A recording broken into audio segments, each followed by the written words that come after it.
来乡亲啊，继续来看准台北市长蒋万安，今仔日过来公布伊第二波小内阁7人的名单，其中资讯局长甲法务局长拢真少年，只有37岁。若劳动局长是现任的，继续留落来做。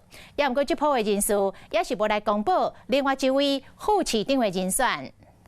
饭要煮好，甚至要等久一点，再把锅盖掀开，饭才会香。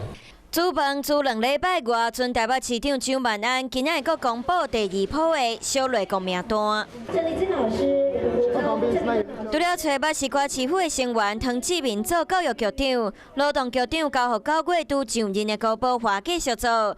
为着中壮世代培训少年一代，蒋万安新找来资讯局长赵世良和法务局长连东凯拢加纳37岁。 社会局长选现代妇女基金会前执行长姚秀文来接任，另外请内政部上市会在预防组长莫怀祖来做消防局长，兵役局长的部分交前宪兵203指挥部校长指挥官李迪安。这一次的3大特点包括了民间的人士，还有年轻，而且还有创意。